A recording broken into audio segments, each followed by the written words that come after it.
விட்டார். அச்சம் மனம் ஞானம் பயிர்ப்பு என்று சொல்லக்கூடிய 4 குணங்களை பெற்றவதான் பெண்கள். இவளால் என்று பேரெடுக்காமல் இவள் அல்லவோ என்று பேரெடுத்து உந்த வீட்டுக்கும் புகுந்த வீட்டுக்கும் பெருமை தேடி தருவதான் பெண்கள். ஆமாம், நான் யார், எந்த யாரை இதான் சந்திரமணி நாடு என்று உழைப்பார்கள். சந்திரமணி நாட்டை ஆளக்கூடிய இரண்டாவது மனைவியாக கற்பகவல்லி என்று பெயர் பெற்று எவ்வித குறையில்லாமல் சிறப்போடு வாழ்ந்தவர். அது மட்டும் கிடையாது, என் கணவருக்கும் முதலாவது என்னுடைய அக்கா சந்திரவல்லியை திருமணம் செய்தார். என் அக்காவோ ஒரு பெண் குழந்தை இறந்து விட்டார். அந்த பெண் குழந்தையை வளர்ப்பதற்காக என் கணவர் இரண்டாவதாக திருமணம் செய்து கொண்டார். அது மட்டும் கிடையாது, என் கணவருக்கு வயதோ 60, எனக்கு வயதோ 20. இதற்காக என் கணவர் நான் திருமணம் செய்து கொண்டிருந்தார். என் அக்காமாவை நல்ல முறையில் வளர்க்க வேண்டும், என் சிறப்போடு வளர்க்க வேண்டும் அல்லவா. அவள் பெய்தான் சௌந்தரவல்லி என்று அழைப்பார்கள். கணவரை பார்க்க வேண்டும், அருகாமைக்கு காவலை பார்க்க வேண்டும், மகனை பார்க்க வேண்டும். பார்க்கலாம். நவராத்திரி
என்னடா சொல்ற, எனக்கு பயமா இருக்குதா கேட்கும் பொழுது.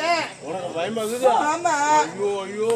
ஏய், எது சொன்னாலும் தெளிவா சொல்லுடா. என்னதான் வைப்பேன்னு நினைக்கிறீங்க? தெரியல, நீ தானே சொன்ன, உன் வாயால சொல்லுடா. நான் வேற என்ன சூத்தாலே சொல்றாங்க?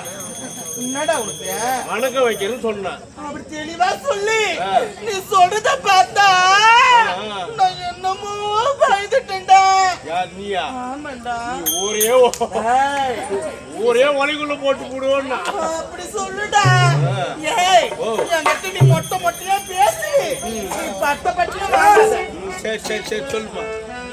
ஓ இது எப்படிப்பட்ட நாடு? இதுவா நம் நாடு. நாம ஆளக்கூடிய நாடு நமது நாடு. ஆமாண்டா. சொல்லுமா. சந்திரபுரி நாட்டு என் கணவர் எவ்வித குறை இல்லாமல் சீர சிறப்போடு ஆட்சி செய்து வருகின்றார். அது மட்டும் கேட்காதா? என் கணவர் எப்படி நாட்டை ஆண்டாலும் சரி தெரியுமா? திருமணம் ஆகிவிட்டது. என்னுடைய அக்காவை திருமணம் செய்து கொண்டார். முதல்ல கல்யாணம் ஆகி போச்சு. ஆமாண்டா. அவங்க பேர் என்ன? என் அக்கா நேரமும் என்னவென்று தெரியவில்லை. அவங்க சத்திரவதினு சொல்லுவாங்கடா. என்ன கெட்ட நேரமோ தெரியவில்லை.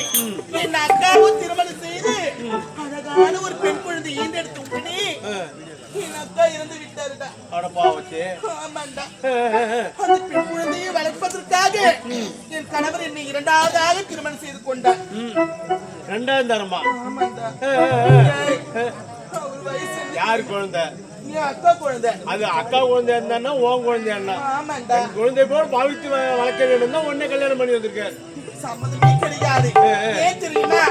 அவருக்கு வயதோ 60. எனக்கு வயதோ 20. அப்படி 60 வயதாக இருந்தாலும் யாருக்காக நான் திருமணம் செய்து கொண்டு தெரியுமா? யாருக்காக? என் அக்கா மகளை சௌந்தரவல்லியை நல்ல முறையில் வளர்ப்பதற்காக தான் என் கடவுள் நான் திருமணம் செய்து கொண்டேன். பொறுப்பா இருக்கணும். ஆமா, இது மாதிரி ஒரு பொறுப்பா ஒரு பொம்பளை இருக்கணுமா? ஏன்னா அது 60, இது 20. 60க்கு 20க்கு ஏணி வச்சாலும் எட்டுமா? ஒண்ணும் முடியாது. குழந்தைய பாக்கணும். அதானே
இருந்தாலும் கணவரை பார்க்கணும்டா.